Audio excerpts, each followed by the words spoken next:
Martelino Neto, senhoras e senhores deputados, imprensa do Maranhão, galeria. Senhor presidente, eu também venho a essa tribuna fazer aqui nossos comentários com relação ao episódio de ontem. Primeiro, quando aquele áudio chegou até a mim, eu nem acreditei. Eu pensei até que fosse talvez uma imitação ou coisa desse tipo, porque, na verdade, um áudio daquele ser vazado da forma que foi, a gente começa a desconfiar de todo esse processo da Operação Lava Jato no que diz respeito ao presidente Lula. Primeiro, porque ninguém aqui está fazendo a defesa institucional do Partido dos Trabalhadores ou de que a operação não aconteça, muito pelo contrário. Aqui nós estamos fazendo a defesa dos preceitos constitucionais em que rege o Estado Democrático de Direito.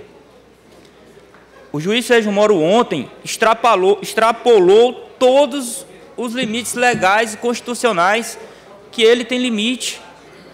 E aí deixa subentender de vários aspectos a imparcialidade dele no que diz respeito a esse tipo de operação. Porque as gravações já tinham sido, inclusive, cessadas.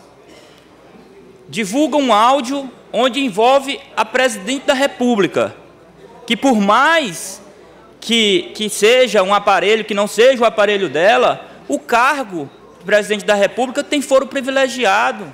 Jamais aquela gravação poderia ter sido divulgada, mesmo se a autorização ainda estivesse vigente.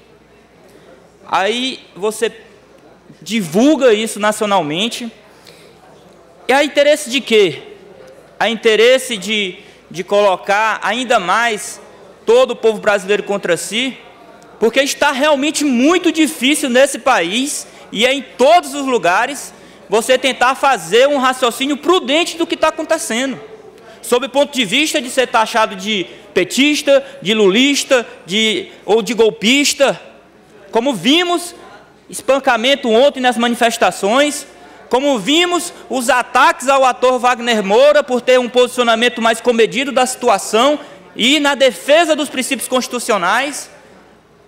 Qual foi a necessidade dessa gasolina que o juiz Sérgio Moro jogou ontem nesse processo? E quando ele coloca a justificativa para tal vazamento, ele coloca que o levantamento propiciará, assim, não só o exercício de ampla defesa pelos investigados, mas também o saudável escrutínio público sobre a atuação da administração pública e da própria justiça criminal. A democracia, em uma sociedade livre, exige que os governados saibam o que fazem os governantes, mesmo quando estes buscam agir protegidos pelas sombras. Aqui o juiz Sérgio Moro deixou totalmente de ser o magistrado que a lei lhe compete. Passou aqui a ter uma visão de militante. Não está no poder dele decidir esse tipo de atitude.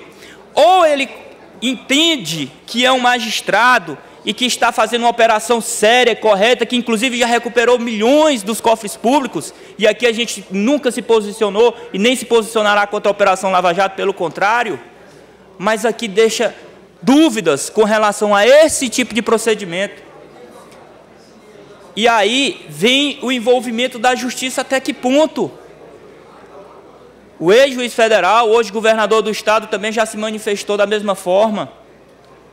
Se o juiz Sérgio Moro quer realmente ser ovacionado pela opinião pública, que ele leia a biografia do governador Flávio Dino, saia da Justiça Federal, se filie a algum partido político, se candidate às eleições, tenha o posicionamento de militante como ele escreveu aqui. É isso que ele tem que fazer, porque assim exige a Constituição Federal. E aqui nós estamos na defesa irrestrita da mesma. Nós não podemos atingir, por mais que seja um juiz federal, está acima da lei. Ninguém nesse país pode estar acima dela.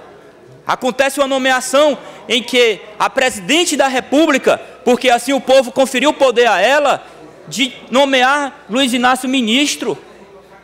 Isso é uma decisão que cabe à presidente da República, que está na Constituição Federal. E agora o STF é que deverá cuidar do processo, o que envolve o presidente Lula. E aqui não adianta um ou outro dizer que o STF, a maioria dos ministros foram nomeados pelo ex-presidente Lula ou pela presidente Dilma. Está na Constituição a forma dos ministros nomeados pelo STF. O que nós temos que defender irrestritamente é a defesa da nossa Constituição, que custou a vida de milhares de brasileiros para que ela fosse aprovada. Não voltamos aqui exigir que tempos de ditaduras volte a hoje reinar aqui nesse país. Porque a democracia, se existe hoje nesse país, é porque temos também o Tribunal de Contas atuante, temos uma controladoria atuante, temos as instituições fortes instituídas à custa de vida de milhares de brasileiros. E aí nós não podemos assistir à destituição da Constituição Federal, que custou o sangue de muitos brasileiros dessa forma. Vamos respeitar as instituições democráticas de direito, vamos respeitar o Estado democrático de direito. Nós não podemos permitir que atitudes como essa insuflem ainda mais as massas nas ruas, que muitas vezes são feitas de massas de manobras. Assisti um telejornal hoje que colocou inclusive depoimento de uma criança numa manifestação. Olha a que ponto chegamos. Uma criança no meio da manifestação dando depoimento nacional. E aí a grande mídia é também um fator responsável. Não vai demorar muito, que Deus o livre, apareça qualquer tipo de algum cadáver nessas manifestações. Não vai demorar muito. Ontem já foi uma mobilização muito mais violenta, porque houve a necessidade da repressão policial para manter a ordem. E essas manifestações vão se agravar ainda mais. Quero saber quem será o responsável se começar a aparecer cadáver nessas manifestações. Era isso, senhor presidente.